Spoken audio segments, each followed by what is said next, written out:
Welcome to episode 5 of the Basement Boys podcast. Today is Friday, April 17th. We've got Chunk back. Boys, what are you guys drinking tonight? I got myself a Jack Daniel's Honey and Coke. Classy tonight. I got myself a Moscow Mule in a copper mug. Well, I've got a shot of tequila here. Oh, man. That hurt really bad. What are you washing down with there? Water. Oh, God. All right. I'm going to have – but Chunk, we got you back. What the hell happened on Monday where you couldn't record?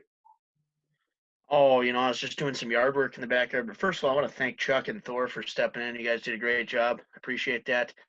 But, I was out trying to dig a tree stump out of our backyard, and I dug too deep, and I actually cut our internet cable. So we had no TV and internet for a day. Kind of embarrassing. That's why they tell you to call before you dig. Yeah, so I bet Scott wasn't too happy with that. Do they really tell you to call before you dig? Yeah, there's some hotline you're supposed to call before you start digging in your yard, and yeah, my dad was very upset with me. I got talked to. Did you see it when you cut it, or like? No, I didn't know I cut the wire. I knew when he came out screaming at me. I had no idea, and then he dug up the wire and saw it was broken in half. So. What were you digging for again? Were you looking for treasure out there? Like I said, there's no treasure in our backyard, but I was taking a tree stump out. Sorry, dude, that tequila shot. I'm pretty buzzing right now, actually. What is quarantine like without internet or cable? What do you do? Luckily, we could still hook the TV up, which was nice. So my little brother and I actually started playing Guitar Hero 2 again. We did that all day. Nice. It's a hell of a game. But anyways, on to Chase. Chase, I feel like you and me, whenever we have a day where we air, we just have this built-up tension throughout the day. Today it was, the last couple of weeks it was you had to watch a show, so you didn't know when we were airing, and then it just turned into this whole thing, and then we get pissy at each other until it starts up. But then today I said, hey, man, can you look what's going on with that Jordan documentary? Like, who's in it? I said, I'm going to turn you on to that and be like, who's in that doc again? Then you just go, it's about the 97, 98 Bulls. Don't even say anything else. And I was like, oh, shit. So what's going on here? We got some tension going on whenever we air.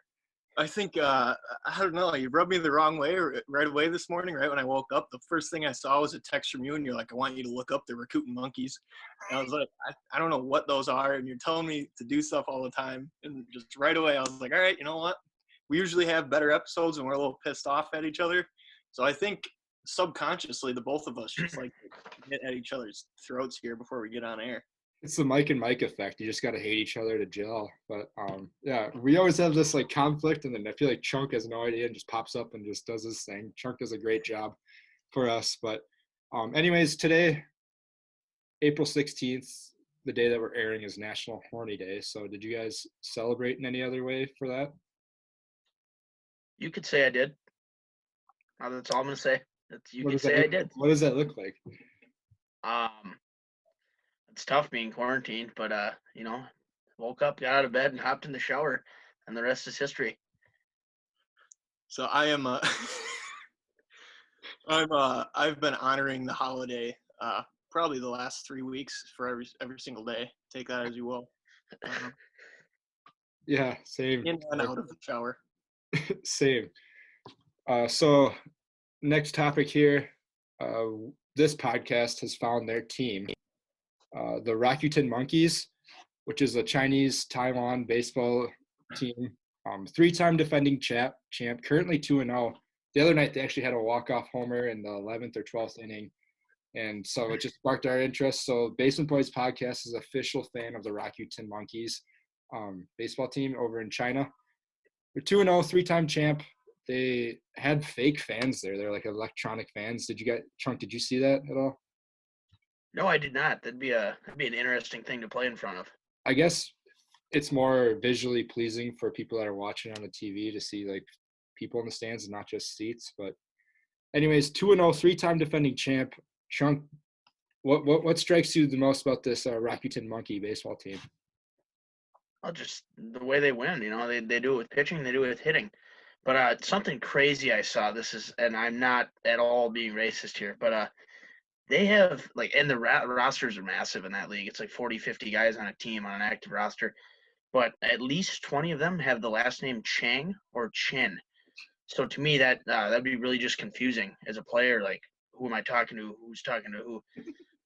Yeah, and they don't have a guy over 200 pounds, so which to me that shows that nobody hits for power. So they just got to finesse people, which is awesome. I love that. If you're the coach of that team and you're trying to rat somebody out and you're yelling at them, Chang, what are you doing? And you got 30 people who turn around and look at you. There's 5 teams in that baseball league. Chase, what are the names of the other teams in this league? Because Rakuten, I think that's like a Chinese, like Amazon almost. I'm not sure. Yeah, it's like an e-commerce site or like a site to like sell and buy shit.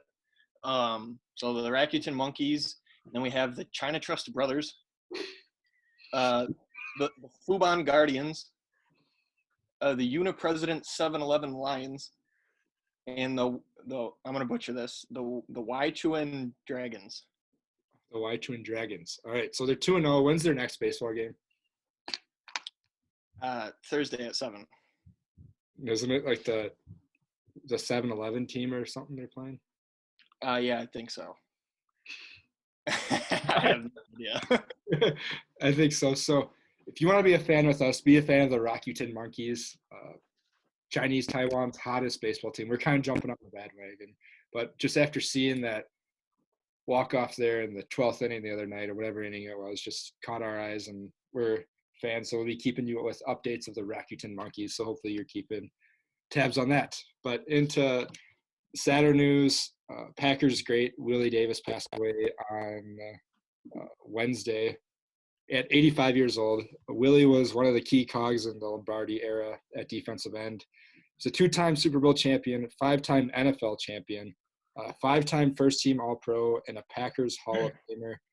Willie also had a very good after-football life. He ran broadcasting stations in Milwaukee, did kind of that. That was kind of one of Lombardi's thing, was to make – he also taught these guys, like in the classroom, sort of say, to make sure that they had good lives after football. That's what made him such a great coach.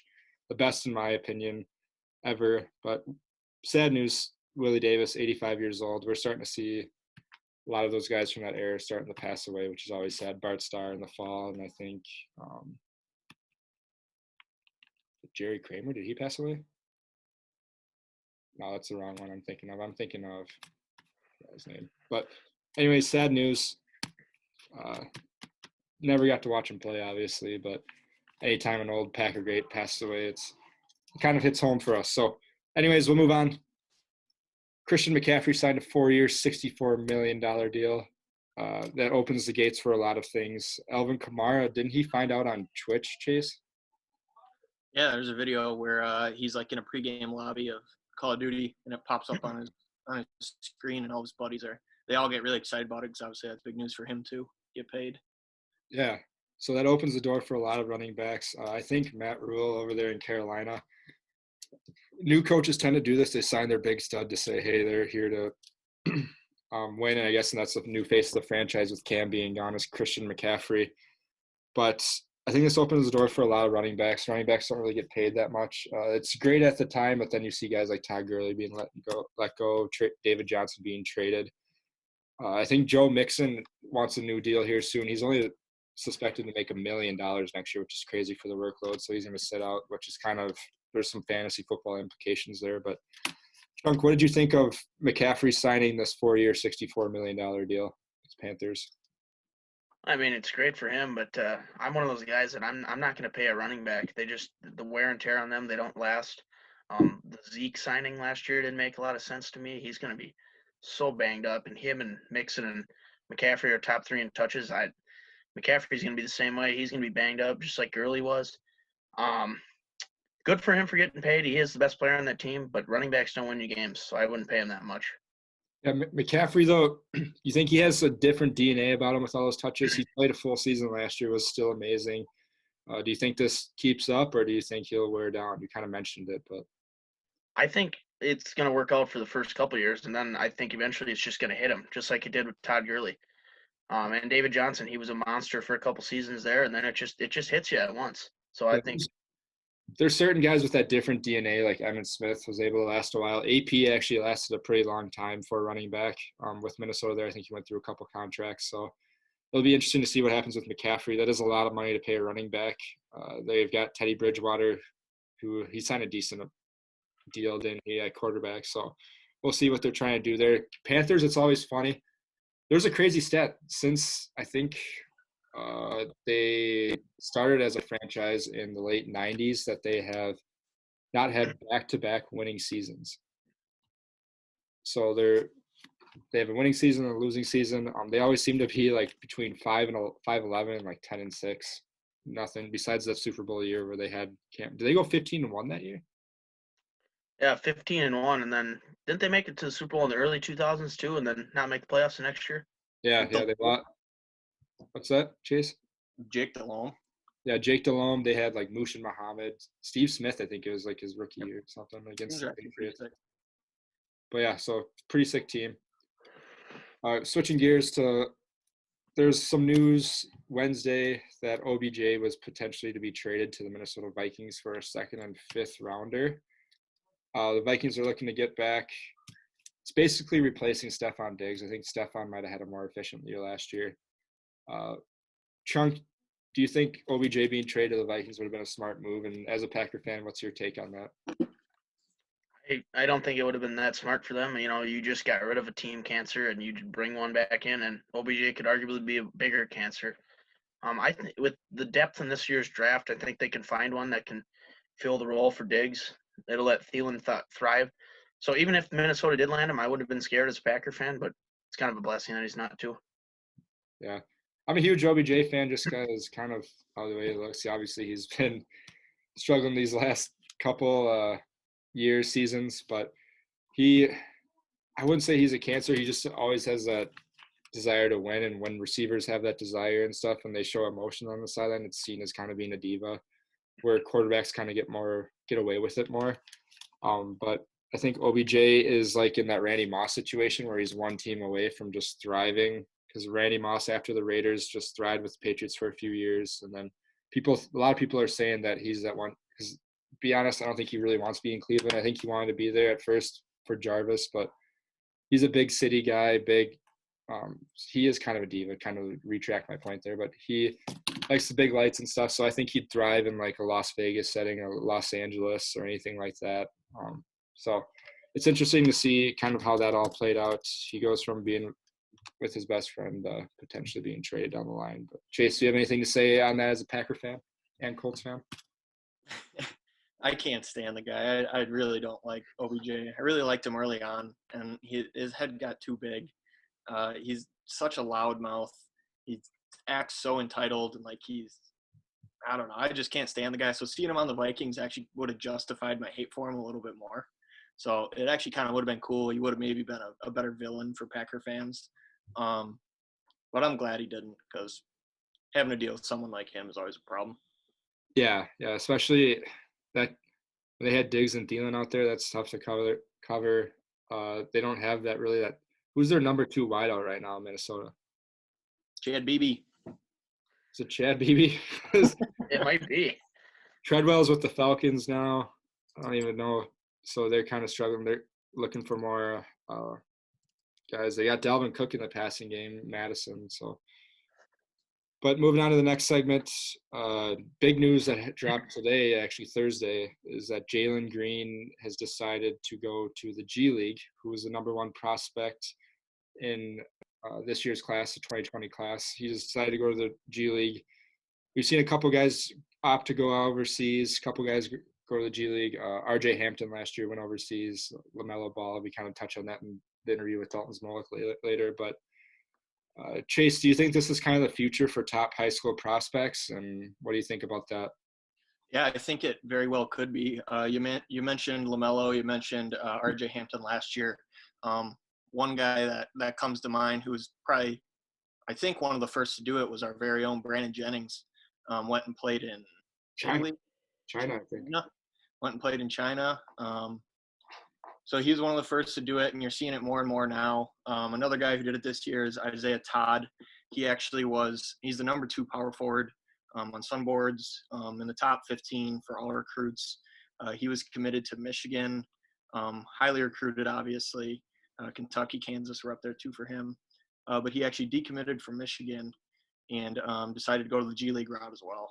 So these guys, I think their contracts are like a minimum 500,000, and then they also have this developmental program on the side of their G League team for that first year that they're in the G League. So whatever that consists of, I think it could be really good alternative to college. Obviously, guys who go to college, you get those big sponsorship deals. You get to play on the national stage of a big time tournament. Get to be on national TV. You don't really get that with the G League. But maybe developmental wise, the G League and making money right away. If you're not going to be a Zion Williamson or John Morant and get those huge sponsorship deals, is a good alternative for people. Yeah, that's what I was going to ask. I wasn't sure if they made money or not because I thought they had to do 1 year of amateur ball, but maybe I was mistaken. But that's kind of crazy, making $500,000 out of high school like that just to play some basketball before you're even in the pro setting. I was going to ask you guys what Chase kind of answered it, but would you rather be on that college big stage, big lights, potentially getting scouted, and you're against better competition, or would you opt out to go to the G League? Chunk, what do you think you would do if you're in that situation? Me, I think I'd take the guaranteed $500,000 and start my career. Like Chase said, you're gonna get better coaching and you're gonna develop better. But the question is, like, do they pick where they play then, and they're gonna play for that team, or like how does that work?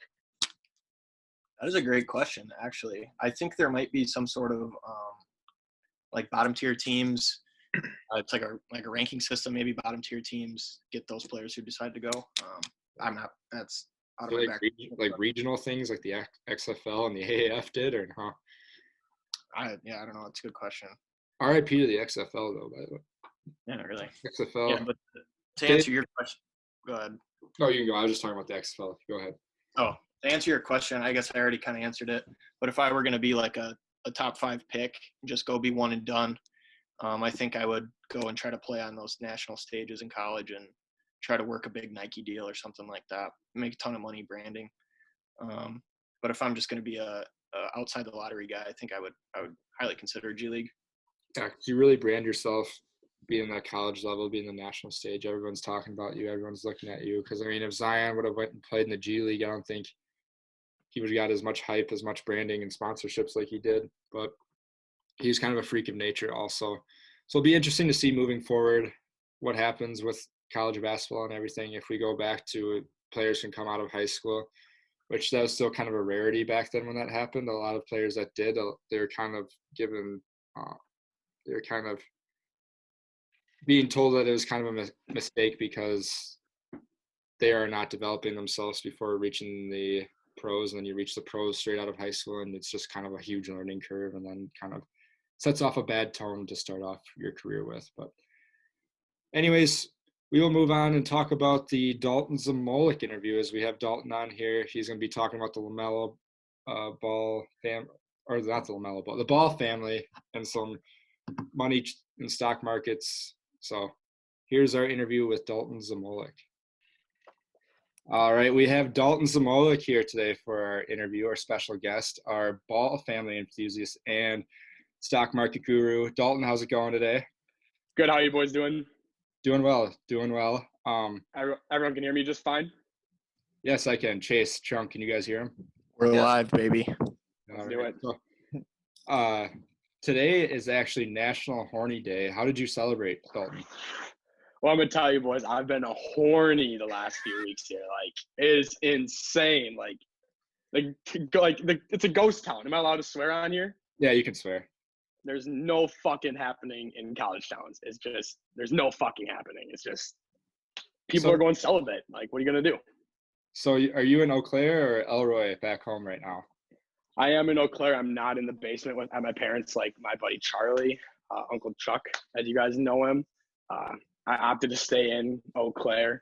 I've got a few buddies here. My roommates are all here. So we've been playing Fortnite, hanging out, doing what we can, Yeah, beautiful. So back to the girl thing. So what is your infatuation with girls with boyfriends over regular single boys? What are your thoughts there? I don't know who's going to be listening to this podcast because I do plan on sharing it on all my social medias. So I'm going to plead the fifth on everything. I'm not sure what you're talking about. I am single. I'm looking, not looking. You know, I feel like when the right lady comes along, she'll just come along. But to what your question, I respect relationships, and that's all I got to really say on that part. It's a hell of an answer. It's a hell of an answer. So next week we're thinking about bringing on, or maybe in 2 weeks, your pal Brandon Kristovich. What questions do you think we should have in store for that? Well, you should definitely ask him about chicks. He's kind of a pro on chicks. He knows, you know, from 18 to 22. He's really good in that area. So you ask him any questions you have with the chicks. I'm just kidding. I just said 18. 18, yeah. As you know, Cam and Chunk, Brandon, like when we were in Madison at one time, we got really messed up. So you could ask him about drinking, partying after college. He did graduate. He will be going back for another 4 years, you know, but you know, maybe ask him what it's like after you graduate, because he had a good semester, I think, even though he was out of school. So I like the analysis there. Good semester. Could have been better. But, so you're still in school, correct? What's it like with quarantine and balancing schoolwork? So I'm not gonna lie to you guys. I'm usually like a 2.6, 2.7 GPA guy. I'm sitting at a 2.65 cumulative. I'm gonna make the dean's list this semester. Take that as you will. Also, if my university is listening to this, I don't cheat. You know, but I have 4 A's and a B right now, and I can't wait to be on that dean's list. Oh, it's always great feeling seeing your name on that list of 2,000 other people's names. But since we'll get on to sports here, Ball family enthusiasts, there's been some things been going on with the Ball family lately. LaMelo just bought, I'm not sure if the paperwork went through. So he and his manager, they said that they bought it. His manager used to play in the NBA. He was like his coach at Spire, pretty much all of his moves. And he said there was a done deal, but then the NBL guy, because the NBL is actually owned by a majority owner, not like it is in the NBA where it's owned by 30 different owners. There's team owners, but then there's an owner who owns the NBL. And he kind of said, well, we'll pump the brakes on that. We have other offers too. So I think what happened was LaMelo put in an offer. And that was the only offer, so they're like, sure, we'll go with that one. But then other people heard he was interested, which obviously they're like, well, if he's interested in 18-year-old, there's got to be something behind it. I personally think it's a great move by LaMelo. One, he can, like you see like himself, like today, even Jalen Green, one of the top high school players in the country, one on some boards, but top 10 on almost every board, is electing to go to the G League instead of college.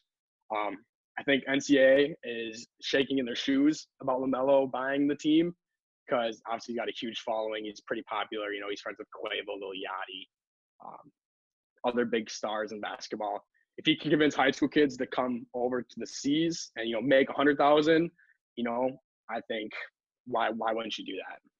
Yeah, that's what I think about that too. Yeah, we're going to cover the Jalen Green in this podcast too, this episode. But also, so LiAngelo, what's his status? I haven't really seen much from LiAngelo. Yeah. So LiAngelo, he's obviously the middle one, as you guys know. He's kind of like the forgotten one. He's been having ankle problems. Ball in the Family on Facebook. I'll plug it real quick. Great TV show. I've seen every episode. There's like 9 seasons. Haven't missed a single one ever. And so he actually got signed with OKC Blue before the whole coronavirus thing kicked in. They're really excited about him. They brought him on as a practice player, and then they sent out the papers to sign into a contract, 2-way contract. So that got cut short, so we didn't get to see what he was capable of, but we'll definitely see him in the summer league if there's a summer league. Yeah, so I've always been I'm in the middle on the Ball family. I think LeVar's a great marketer. Some things are kind of over the top, but I mean, he's definitely made himself and his family on a higher platform, a lot more money. Chunk, I don't think you're a fan of the Ball family. Chase, I'm not sure where you stand. Initially, they were a little too much for me right out of the gates, especially when LeVar was on First Take, rambling his mouth. So once you can kind of look at it from like a brand perspective and a marketing perspective, they're all geniuses. And then the whole thing that went down with when Lonzo kind of took over his own branding and kind of distanced himself from the family a little bit. I'm kind of coming around to the family altogether. Yeah. Lonzo had a kid, right? Like the last couple of years. Yeah, Alonzo actually has a kid with Denise Garcia is her name. He's no longer with her. That's his baby mama, as some would call it. He's got a few rap songs about her. Oh yeah, he's a rapper. He's a rapper as well under Ball Family Media. I actually do believe that him, like they obviously got money stolen from him, but the big spiel where he and his dad got into a huge fight, I think that was to boost ratings on his TV show because it seems, behind the cameras, people see him and his dad out and about. He's working out at the home in Chino Hills there. He's not quarantining in New Orleans. He's back in Chino Hills. So I think that was just kind of like a big publicity stunt, one, to get the big baller brand out there, and, two, just to boost the ratings of their TV show. Yeah, so it's smart on their part. I give them kudos for that. But we'll move on from Ball Family to kind of the stock market, as the stock market definitely plummeted during the whole COVID-19 crisis. We saw all-time lows in a lot of companies. It's starting to bounce back a little bit now. What's your take right now for investing on the stock market? And it's investing in stock market. I always say when something goes on sale, you buy it. Obviously, my uncle Bruce, the money man, CEO, president of Firefighters Credit Union in La Crosse, he's a big money guy. So stocks are on sale. Buy. Roth IRAs, I'm really big into that. He and my dad always talk about money, things like that. So I got big into Roth IRAs. I put money into that. Like there's videos out there that can show you compounding interest. It's sexy as hell. You'll be a millionaire by the time you're 60 if you start now. But for me in college, I just like to dabble in the stock market. Right now, I'm really big into airlines. Boeing, Brandon could tell you about Boeing. He got big into Boeing. But then I also got into Spirit Airlines and Delta. I got them when they're really low. They've been fluctuating the last few weeks here. But overall, I'm up on them. There's a few finance, like MFA Financial. You can look them up. They're down about that 150 mark, but they're usually around an 8 mark. So I look long term, try to get up, then see when they're going to be back to a flat line. Yeah. I just opened up a Roth IRA last year, and Smart man. Benefits of it are pretty substantial. But yeah, so that was kind of investment advice for college kids there. Yeah, open a Roth. It's if you don't have a Roth IRA, you should look into it and get one. Yeah, Chunk, do you have a Roth right now? Working on it. Yeah, Chase, do you have one? I just dabble around in Robinhood a little bit. Yeah. Dalton, you talked about the airlines a little bit. What are your thoughts? I'm kind of a big cruise line guy right now. I think it's going to be rough for another year or so. All the workers are like trapped on the ships right now. Can't even work, but they're there. I think they're going to sink a little bit even more. You talked about airlines. Do you have any thoughts on the cruise lines in the next 5 years or so? So kind of like airlines and cruise lines, I think some of the cruise lines, they're such big companies that Trump and the government, they just can't let them fail because they employ so many workers. I like to use Boeing as an example. Like Boeing absolutely like plummeted. They went from like $330 to 94 or whatever. Like that's a crazy decrease. But they're so big and they employ so many people that by letting them tank is just going to hurt the economy in the long run. So they're just going to keep bailing out those companies. Cruise lines, I haven't looked into as much just because I like to do things I know. And I feel like I know airline travel better than cruise. So I'd have to look into that for like actually what's going on. Yeah. If you had a cruise ship, what would you name it? I don't know. Something with my last name on it. I love power. I love the recognition. So she's not really yours. I would probably just name it Dalton Zamolik or I would name it after that Nico guy, the brothers bouncer in La Crosse that wants to kill me. Beta boy. Probably tie something to there. Beta boy, if you're listening, shout out Gold's Gym. I know you're probably struggling, man, but Iron Physique. Hey, we'll get through Iron Physique. We'll get through this together, bro. Just picturing a cruise ship, Dalton Zamolik just right now. It's gotta be funny with like the SS Titanic 2 or something. I know. But yeah, I don't know what I would name it. Just probably my last name on it. Yeah. So it's your cousin's birthday right now, so we'll let you go to that pretty soon. What's on tap for tonight? What do you guys got planned? I don't know. I'm on beer about 4.5 here. We're probably gonna get a group of about 10 and just get as silly as we can get. Knock some dust off the bottles. It's gotta be less than 10, right? We don't follow the rules here. We're kind of the bad boys of the North. But anyways, thanks a lot, Dalton. Very insightful interview. Great to get perspective from a college kid still. and on money, I guess, advice, and the Ball family. So thanks a lot, Dalton. Have a great rest of your night. Thanks, guys. Have a good one. Great interview with Dalton Zamolik. Gave us a lot of insight on money and investing for college students as we're kind of going through some tough times now. But one thing about that guy is he loves to party. I don't know about you guys. I remember he just drove. So he lives in Eau Claire and we live in La Crosse. And last year he just would text us and be like, "You guys do anything tonight?" It's like a Thursday night, school the next day, and he'll just drive down randomly an hour and a half just to come hang out with us and go to the bar scene. So guy likes to party. Chase, you got a lot of fun stories with Dalton Zamolik? Yeah, I remember there was one night where he showed up randomly like that. I think just texted Chuck, said he was coming down, and we pre-gamed so freaking hard. I remember when we got to the bars. It's always a big night when he came. We got to the bars and saw other people. I couldn't even open my mouth. My eyes were like shut. Just had to sit down for a while. It's always a big night when he comes. Yeah. So we'll move on. Kind of brings me to the next segment. So doing interviews and stuff like this, everything that we do is through Zoom. So virtual through our podcast. The NFL draft, one of the biggest industries, is doing a virtual, or the NFL is doing a virtual draft. It's kind of interesting. I'm not sure exactly how it's going to pan out. If they're going to have, they haven't really given away a lot of details. If they're going to have like a studio on set somewhere and they have Mel Kiper and McShay going at it, or what exactly is going to be taking place there. But people are worried about it being hacked and everything. Do you guys think it's a good idea to still have this draft now, a virtual draft, or do you think they should have waited? Chunk, what's your thoughts there? Yeah, I think it's a good idea to have the draft still. It's going to give us something to watch it's something new. And I don't think it'll get hacked. I'm sure they'll have great, security and stuff over it. To me, it's going to be awkward. And I feel bad for the kids that will get drafted because like their biggest thing they want is to walk across that stage and shake his hand. So it might be a little awkward, and I feel bad for the kids that have to, or the people that get drafted this year. Yeah, I think it'll be interesting.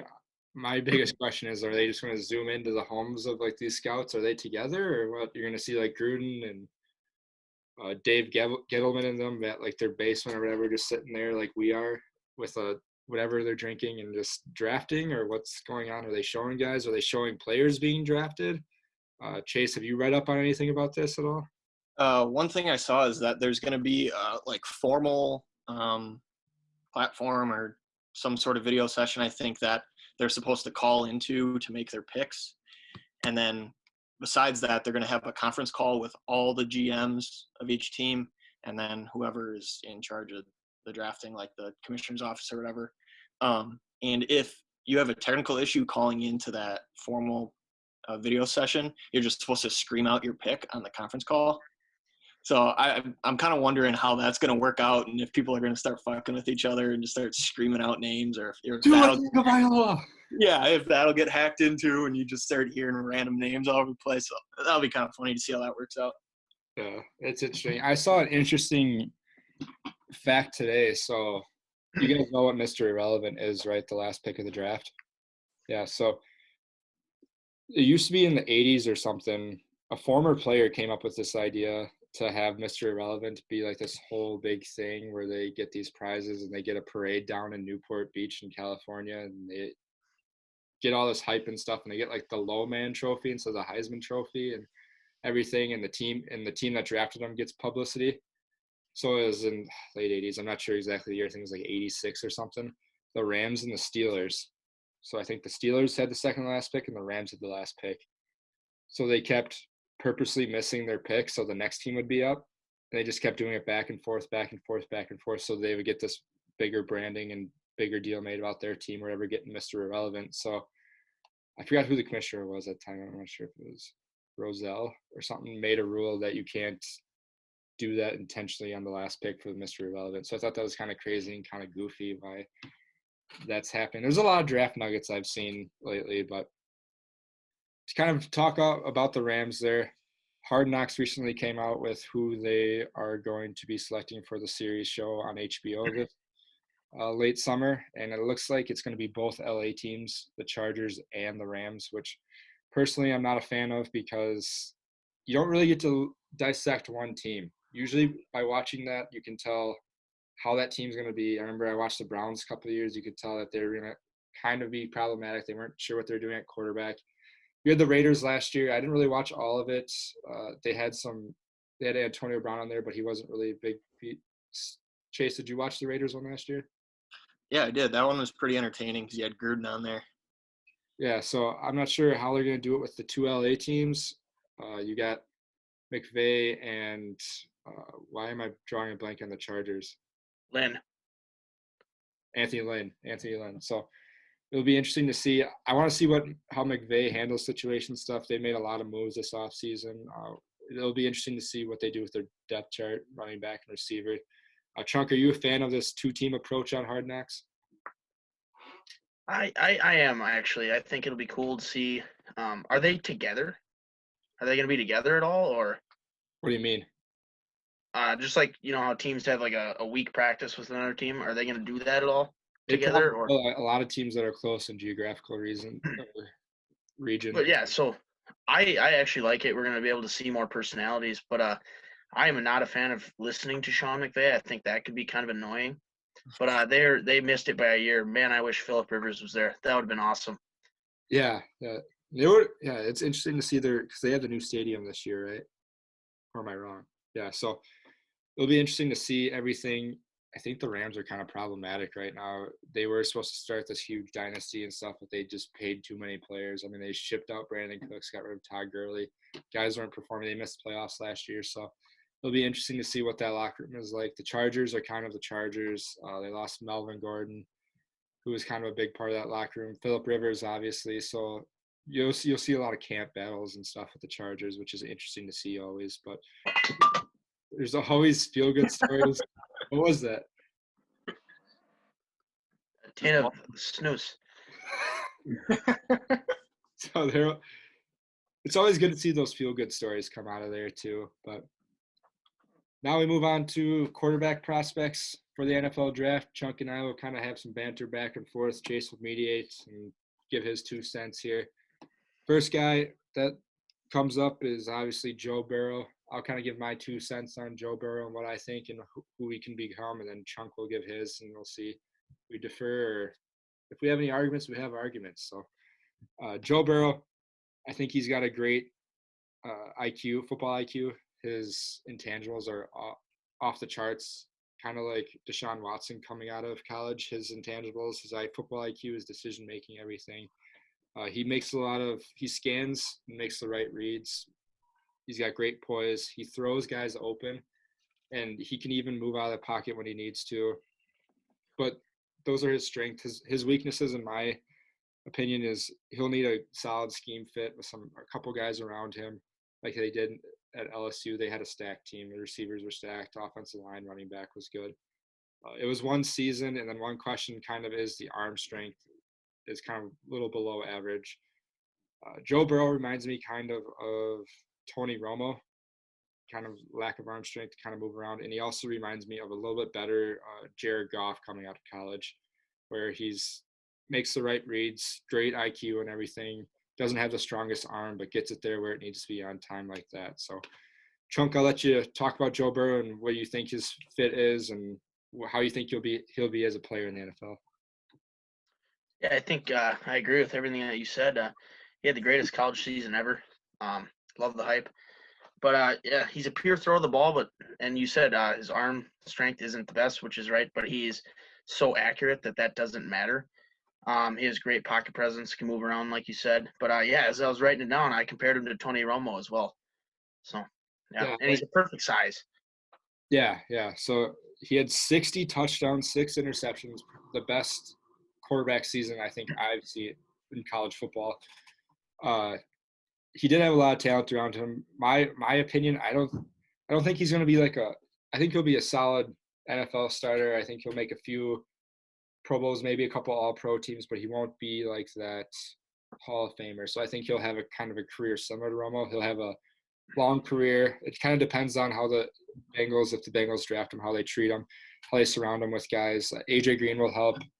Having Jonah Williams next year at offensive tackle will help. Their offensive line was so banged up. Joe Mixon can help out of the backfield. So it'll be kind of interesting. Chunk, what do you think? What do you foresee his future being in the NFL?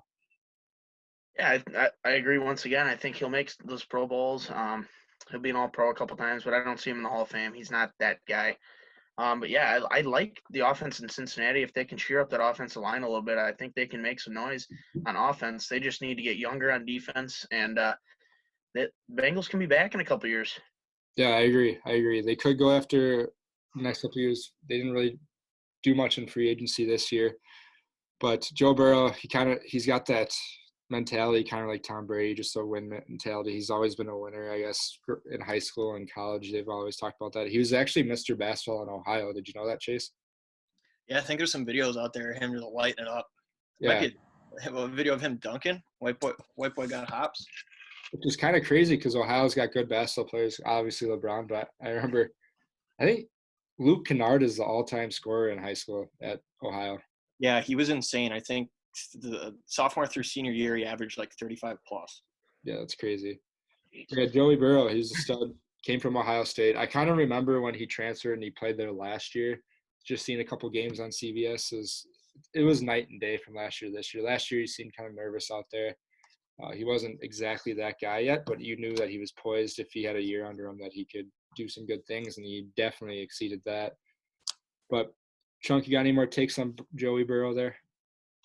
No, I think one more thing actually. Zach Taylor will help him. Good offensive mind. I think they'll gel. That'll help him. Yeah, I do wish him the best. I think they should call him Exotic or Joe Exotic, Tiger King there. That'd be kind of sick. That's probably the best thing you've said on all of our episodes so far. It's pretty good. But next, we have Tua Tagovailoa.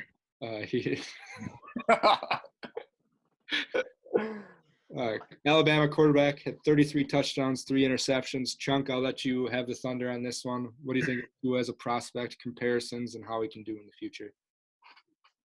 I am not a Tua fan. He's too soft. He's a poor man's Russell Wilson. Plays the ukulele. Yes. What'd you say? He plays the ukulele. Yeah, fucking pussy. He's a pussy for that. But yeah, he's a poor man's Russell Wilson. Yeah, he's a good thrower of the football, as Ryan Leaf said, but he's undersized. He's made of glass. And to me, obviously you need to stay healthy to succeed, but he's shown he can't do that. So I wouldn't trust him. You don't trust him at all? Oh, man. I think Tua's going to be a stud, potentially have a better career than Burrow. His injury seems to be not really affecting him already, which is kind of crazy. You see guys that come out with these injuries and they kind of be studs, or they could go either way, obviously. But Ryan Leaf didn't say that. Trent Dilfer did on his pro day. But he's a dual-threat quarterback. He doesn't throw very many interceptions at all. His arm talent, I think, is off the charts. It's better than I think most of the guys. I think all the guys that are left. But like you said, there's weaknesses that comes to him. He has injury. He's inconsistent when squaring his feet and throwing the ball, and sometimes he doesn't make the easy throw that's there. I kind of have a better comparison. I think he's more of a mobile Drew Brees, which is twitchiness. He always looks, scans the field, and then what's different than him than Drew Brees? Drew Brees will throw it out of bounds. He can run and make plays happen. So I like to. I think I don't want to put words here, but I think he can be a potential future Hall of Famer. Could win. He's a great leader. He's a stud, dude. I think he's a stud. So, Chunk, what do you not like about that?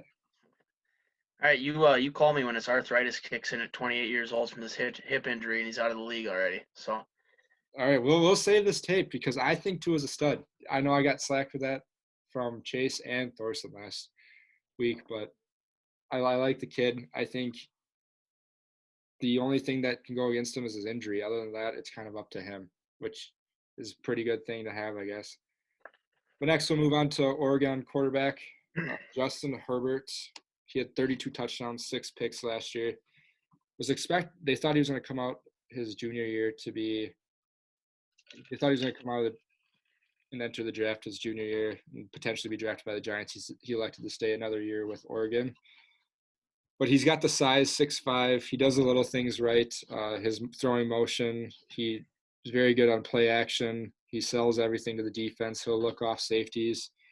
He scans the field very well, but some of his weaknesses is that he's a little bit too mechanical and doesn't have that maestro in him, kind of like a Patrick Mahomes or Deshaun Watson, where they make crazy moves on the fly. So you can't really expect that from him. But my comparison to Justin Herbert is Ryan Tannehill. He's got the size, he's got the athleticism. He reminds me a lot of Tannehill. He potentially could be better than Tannehill, but I think that's kind of his ceiling. He's going to be a starter in the league for a couple of years. He's not going to be that. Maybe he'll get a good contract once, but I don't think he'll be that guy that makes all pro teams and be kind of the stud of the league. Chunk, I'll turn it over to you. I think we disagree again here because to me, he's my favorite guy in this draft. I think he's going to be something special in this league. He's got a good, strong arm. He's very mobile. The one weakness that I was looking at is he tends to stare at only one target. So that could lead to mistakes, obviously, in the NFL. It will. But, yeah, my comparisons, I can see him being a more mobile Peyton Manning. Yep, I just said that. But also his downfall could be like a Joe Flacco, but a little more mobile than Joe. Yeah, so Herbert, where do you think Herbert could go in the draft? I can see him anywhere from 5 to 6 or even down in the 20s. I don't know. It could vary. I think quarterbacks will go early. I could see Fromm or Eason potentially coming in the late first round. But I have Burrow, Tua, and the next guy we're talking about. I think Love is my number 3 quarterback, and then Herbert's my 4. So what's your 4 rankings there? I like Herbert, Burrow, Tua, and then I like Fromm and Eason over Love.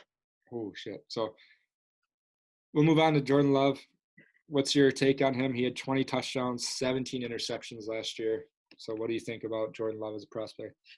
Yeah, the touchdown interception ratio isn't great, but he had nothing around him at Utah State, playing with a whole new offense or whatever it was. So that that hurts for him. But if you watch his tape, he cannot throw to the outside. It's miserable, so that needs fixing. But he's a project, so I can see him. If he sits behind somebody, he can be like an Aaron Rodgers someday, or he can be a poor man's Mariota.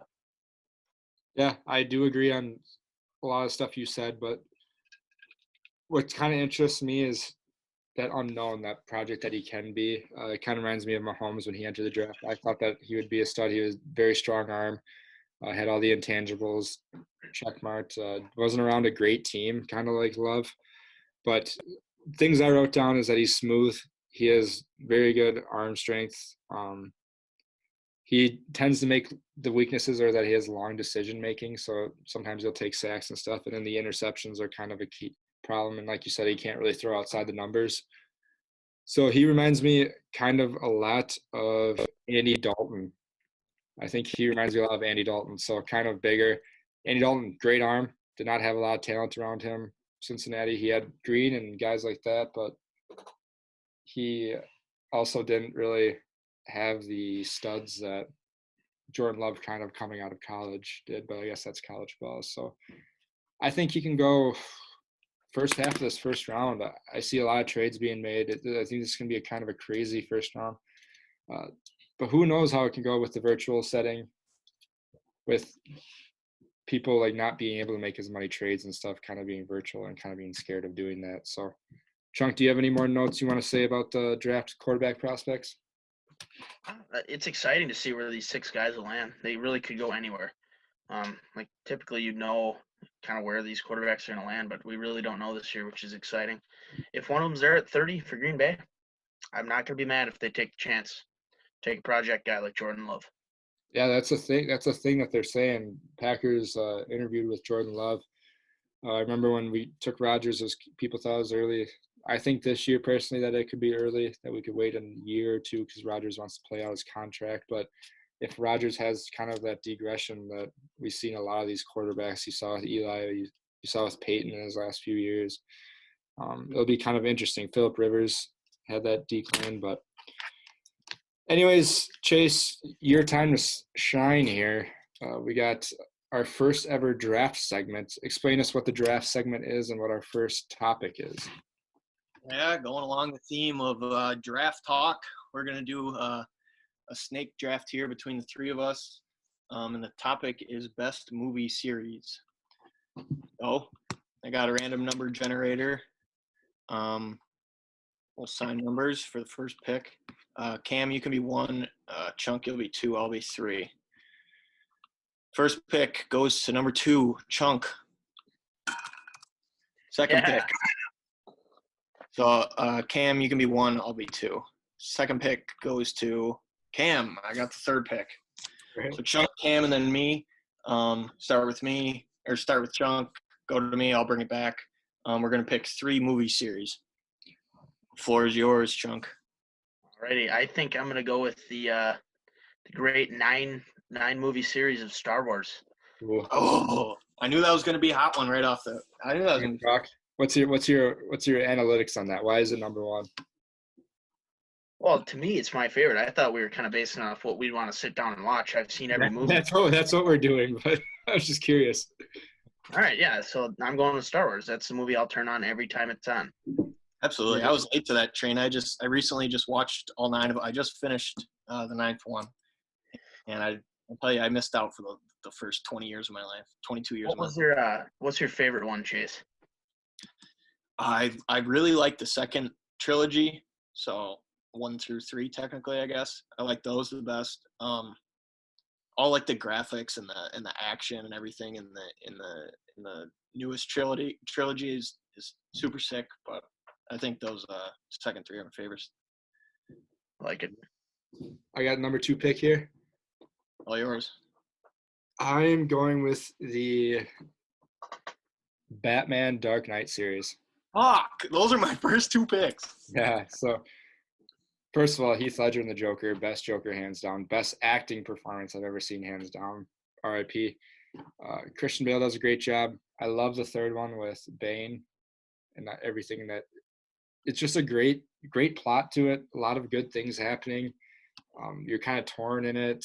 It just brings you back. A lot of great action movements going on, especially for its time in the mid to late 2000s there. But yeah, The Dark Knight itself is, I think, one of the best movies I've ever seen. So that's my pick. Yeah, those are definitely my favorite superhero movies for sure. Batman, Christian Bale Batman is unreal. And then the villains that they have in those movies are just sick. All right, so since you guys stripped me of my 2 babies, I think I just have to do this. I'm going to go with the Avengers. I respect that. I would win my second pick. Yeah. Super high grossing. This one was just for the culture, I guess. I wasn't super into the Avengers, but I got to go Avengers. Second, I'm going to go the Jason Bourne movies. God, those actually. Oh, you're missing out. You got a lot of time on your hands. Watch those now. How many movies are there? 5, maybe. Have you actually seen all of them, or are you just saying Jason Bourne? I haven't seen the first one, actually. What's that word? The only one I've seen is One I've seen. and that one was really good. I'll give you that. Yeah, Bourne Identity was the first one. I've seen that. Is it just action? Is it like One thing I don't like about him is it's Matt Damon, Chunk's doppelganger, all throughout. All throughout, and then the 4th movie is Jeremy Renner. They just switched the actor, yeah. he's the same guy? He's still Jason Bourne. Yeah, he's still Jason Bourne. It's still super sick. Like it's a really good movie. Bourne Legacy is that one, but they just switched the actor mid series. I don't know about that. All right, Cam, you're up. I actually restarted watching this series right now. I'm on the 3rd movie, but my second pick is the Harry Potter series. Ew. Chase doesn't like it. Chunk loves it. But just it's interesting. You watch those kids develop and everything. You grow attached to characters. Things happen. Characters die. The magic in it is crazy. The ideas behind some things are crazy. And it was pretty well put together for an early 2000s movie, I think, kind of ahead of its time. But the stories and the books, I guess, are one of the most popular series out there. Shout out to J.K. Rowling. So Harry Potter's my second one after The Dark Knight. Yeah, you stole my pick there. I mean, I think most of us, well, not most, some of us, their first crush ever was Hermione Granger.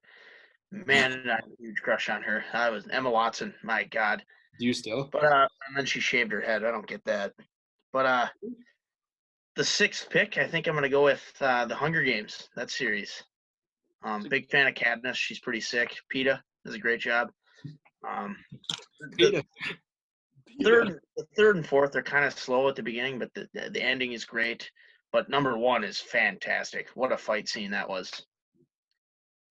And then oh shit, I'm up again. Any thoughts on the Hunger Games? Any thoughts? I saw the first one. I think I saw part of the second one. I liked the first one a lot. I liked the idea behind it, but I don't remember too much of the second. How many movies are there? 3, three. 4? It's 3, but there's a part 1 and 2. So however you want to take that. Oh, okay, yeah. That was something that I read the books to, and then as the movies came out, I saw each one in theaters. So those ones I actually really liked because of that. I think that I was just there from the get-go. Yeah, good pick. Yeah, they're good.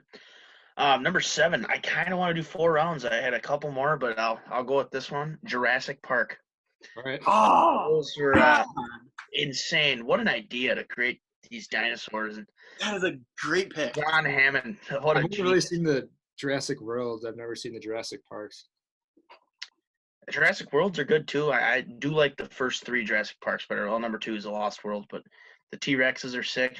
Gets me kind of pumped up. I don't know why. Get pumped up watching T-Rexes. But Just eat the shit out of people. yeah, and Raptors are so cool. So yeah, that's my pick. Oh, Damn I'm it. torn It here. was. What'd you say? I'm torn here. Okay. Maybe next time we should do 4 rounds. Cause fuck, dude, I don't know. Let's do 4. I got enough for 4. All right, yeah. Chuck, you want to do 4? Yeah. All right, we're switching our.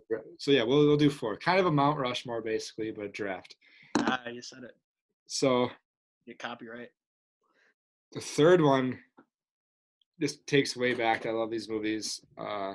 Is Back to the Future. I thought that was a great series. Great job by Michael J. Fox, who currently has Lou Gehrig. Parkinson. Parkinson's. Great job by, what's Doc's name? Is that Christopher Walken? So universal remote control. Is that Christopher Walken? What is Doc's name? Search Back to the Future cast. Doesn't Christopher Dude is still alive. He's like 90. Walken have Parkinson's? No. Christopher What's his name? Christopher Lloyd, Dr. Emmett. Christopher Lloyd, yeah. So yeah, Back to the Future. I loved those movies when I was little. Parents would always turn it on. The first and second one are really good. First one they go back in time and he's got I don't know, they actually gonna get stuck back in time and he meets his mom and dad when they're teenagers like him. And then in the future it's crazy. They go to 2015 and everything is like crazy. It's cool to think about what they thought 2015 would look like and how disappointing it is now. They thought they would have like hoverboards and flying cars and stuff, but it was a cool idea. That's my third pick. Chase, you're up. All right, good pick. So I got 2 here. So we're doing 4. Yep. All right. For my third pick, Adrian, I'm going with the Rocky movies. Hey-o, Adrian! Those are great movies. Ones you can definitely get into. Because, I mean, a sporting movie, you always, like, get behind a character and you're, like, cheering for him. So those are movies you can, like, find yourself standing up and, like, cheering during the movie. I always love those movies. Great villains in those. All right, my last pick.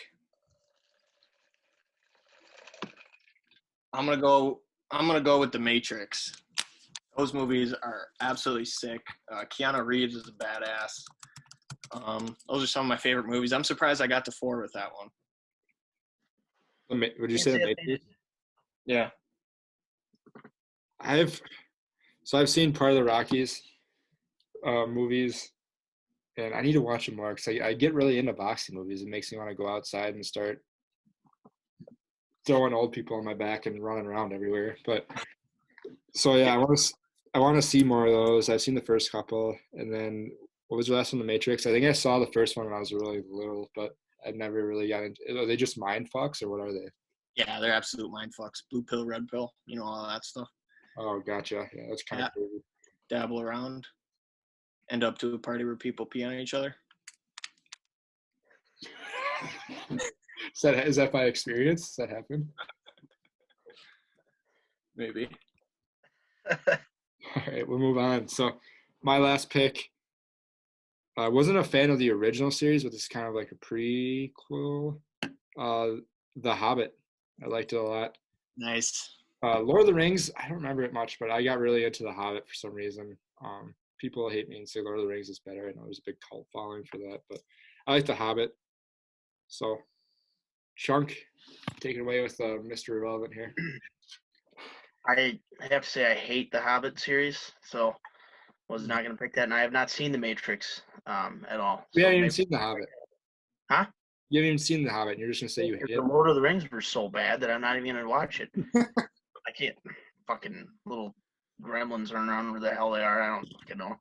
But I'm going to end it. I'm going to give an honorable mention to Arnold Schwarzenegger and the Predator series. Oh, I thought you were going Terminator there. Nope. That's honorable mention. That was my honorable mention, but I'm going to end it with pick number 12, Michael Myers in the Halloween movies. Oh, how did I not pick that? Fuck. Yeah, my first horror movies growing up, I still, every time they're on, I'll watch it. Fuck me. Yes, Those they are are. so good. Yeah, dude, that's a staple for the during around Halloween time, Halloween movies. Chunk, have you seen the Rob Zombie ones? Yeah, dude. Those are Those fun. actually still terrify me, and they're very gory, but very good movies. Those are good. I don't like how they did the whole like supernatural thing with him, where like his mom is like talking to him and his sister, and he's like a little kid talking to him and shit. But he is absolutely huge in that movie and just fucks everybody up. Yeah. Massive. Honorable mention, I like the Conjurings. Those were good. And Those then are good. I liked, not a huge scary movie guy. I'm a guy that hides behind like a blanket or pillow while they're going. But some other ones I see on here is like The Hangover, Shrek, Toy Story. Those are younger ones. Toy Story's good. Oh, I saw this tweet today. So there's Pirates of the Caribbean. Someone tweeted like, can anyone remember what the actual plot to the Pirates of the Caribbean is? I remember seeing them, but when I was younger, I felt like it was just a whole vibe the whole time. I think watching those, there was no plot. Just fucking Davy Jones or whatever the hell it was. I don't know. That's all I remember. Yeah, Sparrow. Johnny Depp off his freaking rocker just going nuts. He is so good in those though. Apparently, Johnny Depp is just a huge asshole. So I know these. His wife thing. His wife is a nut job. Yeah, but apparently Johnny Depp's just like a asshole. Like he'll just be late to when they have to shoot and stuff, and will show up like drunk or high and just be just a complete dick. But That's like every big actor. There's so many stories like that. Like Christian Bale, apparently he's a huge dick. yeah. So I think that was our good first draft. We'll have to bring that back for Fridays. We got to think of a new topic for next week because I think that will be kind of a hit. We'll post polls to see what people agree with. Obviously, mine was the better one of this one, so we'll see what happens there. I think honestly though, I think Chunk won. Chunk, Hunger Games at 2. We'll Hunger see. Games 2 is tough, That but was my second pick. I had you guys shocked a couple times. All right. But okay, so moving on to another cinematic feature. This Sunday will be airing the all-awaited Last Dance, Michael Jordan, the 90s Bulls documentary. Chase, I know you've been looking forward to it. You kind of went out and did some research for me after you kind of gave me a snarky answer. So what's going on with this documentary? yeah, fuck you. I've been looking forward to this for a while. It was supposed to come out in June. So Last Dance is about the 90s Bulls and kind of the whole era around them. All the behind the scene footage of their run, the 2 3-peats, Jordan retiring, coming back, the whole shebang. So since we didn't get to live through it, I think this is going to be awesome to kind of see what Jordan was like, especially this raw, uncut footage of him and the team. He had a quote this week saying that once this airs, people are going to think he's a horrible person, just like his antics during practice and games and in the huddles and everything. So it'll be kind of, you hear the stories, but it'll be cool to actually see it. Yeah, so it comes out this Sunday. It's supposed to be released in June, but they pushed it up because of the pandemic. One cool thing about it, I think it still isn't finished. I don't know if you guys knew that, but the whole thing, the last couple episodes aren't finished. They're working on it from their homes. How many parts are to this? So there's 10 episodes. They're each an hour. There's going to be 2 this Sunday. I think they're going to do it in like 2s. And So it'll they're finish. released, like, week by week. Yeah, so we'll get 2 episodes at a time every Sunday until it's finished. So,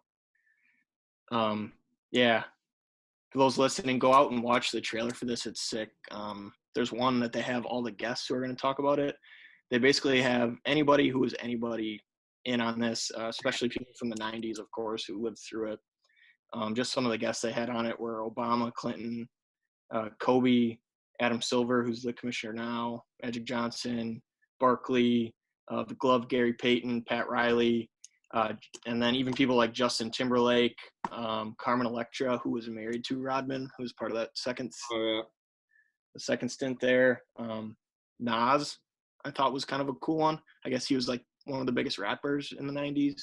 But it'll be cool just to see like random people like that, what they have to say about it. And then they have all the big Bulls rivals on there, like Patrick Ewing, Isaiah Thomas, all those Pistons guys. So it'll be pretty cool. I'm super excited for it. Yeah, that'll be interesting. I'm looking forward to it. So make sure you go out and watch that. We're going to watch it this weekend or Monday so that we can kind of do a review on it as it kind of goes in time. So on Tuesday's episode, we'll have a review of The Last Dance as it airs on ESPN Sunday night at 8 p.m. I actually just saw it up on the TV. So that will air, and we will kind of give a review on it. So make sure you watch it, and we'll have it at the end of the episode, and we'll let you know when it plays in case you didn't watch it so you don't get spoilers. But, I mean, you basically know what happens besides what's in it. So we move on to shout-outs this time of the episode. I've got a few shout-outs. Chunk's got a few shout-outs, and Chase got a shout-out. So my shout-out goes out to, apparently she liked this tweet back when we first originally tweeted, but Jess Gartner and the 1128 girls, thanks for letting me puke and pee on your floor, I guess, last fall. So Chase, you've got a shout-out. Yeah, shout out to our boy Nick / Andy Murray. Help me! Help me! This is one of Uncle Chuck's buddies from back home, and he used to come to he's quite younger than us. He used to come back to our apartment and just get absolutely fucked off Ron Diaz and just scream his ass off. So shout out to you, Andy. Chuck? I want to give a shout out to Drew Schrader's sister, Claire. Drew was a great guest on our show last time, but Claire, thank you for listening. Thank you for the shout out. Chris. I'm sorry, I thought you were going there. But second one would be my former golf teammate, Chris Gravine. He was a senior when I was a freshman on the golf team. Great times with him. Still have great times whenever I see him. So thank you, Chris, for the listen. Yeah, so we appreciate all the love on social media and stuff, as we've been doing pretty well with numbers. We've recently got some merch that was shipped to us. We'll be looking into things for that, so stay tuned to our social media. We just dropped on YouTube. We'll try to get these videos out on the YouTube channel so you can see our live facial reactions when we talk about things, I guess, and look at how great I look. But anyways, boys, you got anything else to top off the episode? Hope everyone enjoys National Horny Day. I know we are. Yes. So thank you for listening, you guys, and have a great afternoon. Tua Tagovailoa. Gonna find my baby, gonna hold her tight, gonna grab some afternoon delight. My motto's always been, when it's right, why wait until the middle of a cold dark night, when everything's a little clearer in the light of day, and you know the night is always gonna be there anyway. You working up my appetite, looking forward to a little afternoon delight, rubbing sticks and stones together, make the sparks ignite, and the thought of loving you is getting so exciting. Sky rockets in flight, afternoon delight,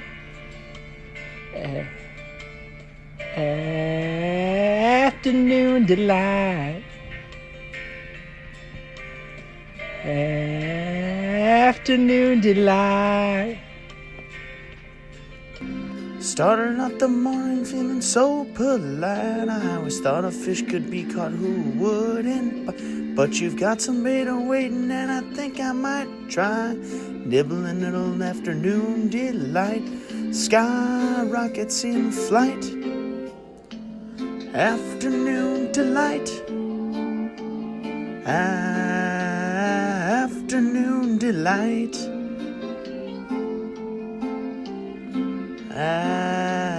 Afternoon delight.